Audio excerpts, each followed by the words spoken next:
关注爱科技，获取最新案例，我是蒋振宁。今天呢，给大家分享一台 MacBook 15寸的无线案例啊。这个机器的故障呢是充电关机，也就是说，一旦我们插上充电器啊，它就会自动关机啊。接下来我们看这个故障，来插上充电器，啊，它升压到20伏，然后屏幕直接就黑掉了啊，就这么一个状态。然后我们呢拔掉，然后呢它又可以自己开机的。然后呢，在这个界面我们再插一下。一插上去，马上就黑掉了啊，就这么一个情况。像这种情况呢，要么就是他心情不好啊，不吃不喝，要么呢就是他得了胃病，吃不下电，是吧？但是对机器呢去做心理辅导，那个是不现实了。所以呢，接下来我们要给他做一个手术。关机后，拧下地壳所有的螺丝，抽出地壳。断开电池，然后呢，拧下所有的螺丝，再断开排线，取出主板。那我们先放显微下面，仔细观察一下几个充电电路啊，看看能不能用眼睛直接就找到故障。这边还不错，然后这边也还可以啊，然后这边充电芯片还可以。主板各方面呢还是挺漂亮的啊，并没有明显异常的地方。那接下来呢，我们先用万用表啊对充电电路的旁路进行测量。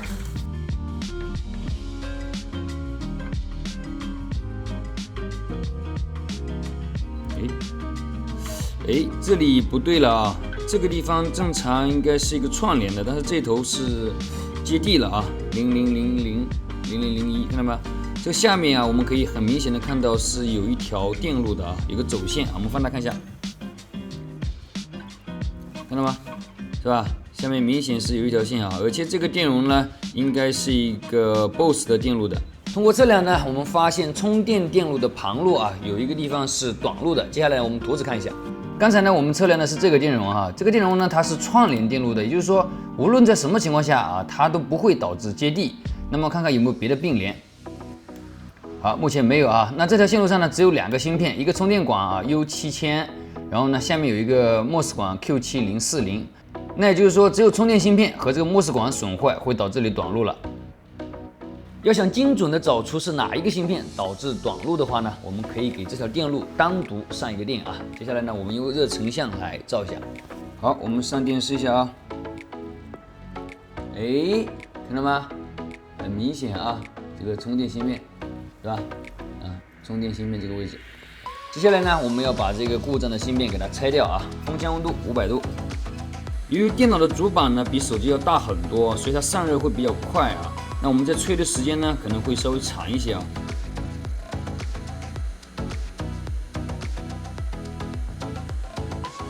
好，我们再测量一下这个电路，看还有没有短路。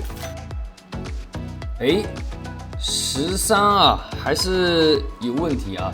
但是这个阻值明显是上来了，因为刚才是直接对地的0000，那现在呢有12、13上来，那也就证明说这个充电芯片是坏了，然后背面的这个 MOS 管呢也是坏的，所以我们接下来要把 MOS 管一起给它拿掉。哎呀，刚才没有看这边哈，光去看充电芯片了，看到吗？这个保护管明显这个地方有一个好像烧穿了一个洞啊，应该是很明显的吧？先估计一下，是吧？放大一点。对吧？已经有烧穿的痕迹了啊，但是刚才由于比较考虑的是这个充电芯片啊，所以并没有看到它。但是像这种情况呢，一般都是电流很大了啊，在同一条电路上的芯片也基本上是会烧掉的。那么接下来我们先拆掉它啊，把这个充电电杆上面这个膜给它撕掉。放一边先。好，开始拿这个 MOS 管。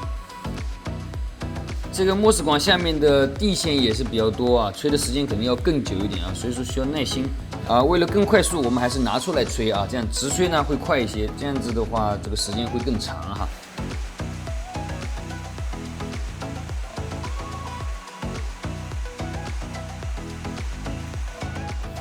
好 ，OK。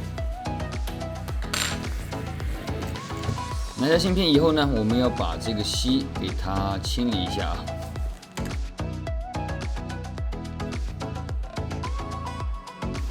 好 ，OK，接下来呢就是灵魂时刻了。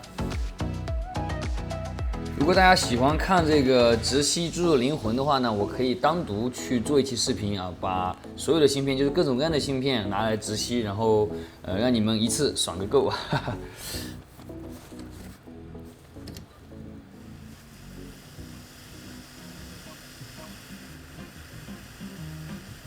慢。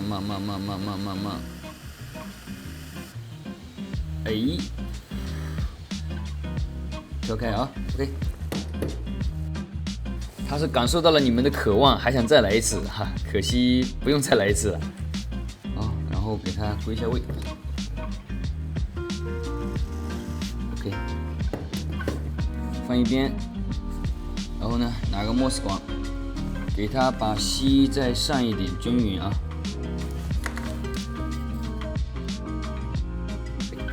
接下来呢，我们就要把它装回去了啊。放点香油。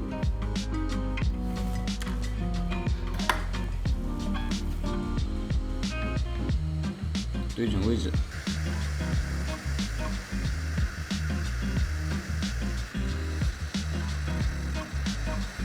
好 ，OK。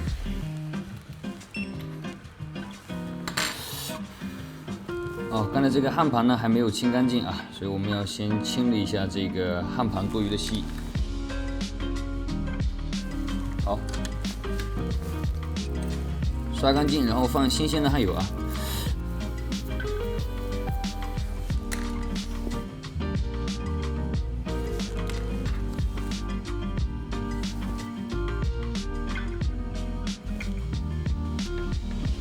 好，先对准位置，固定一下。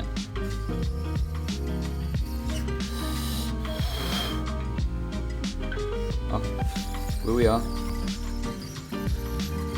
好 ，OK。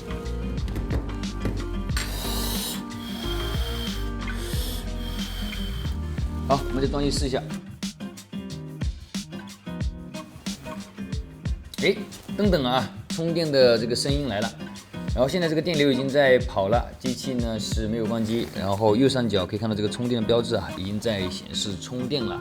那也就是说，刚才我们换了几个芯片以后呢，这个故障就解决了啊。其实维修呢真的并不难啊，只要有一个完美的手工，加上一个愿意寻找电路的心态啊，相信你也可以。好了，本期视频呢就先到这里，我们下期再见。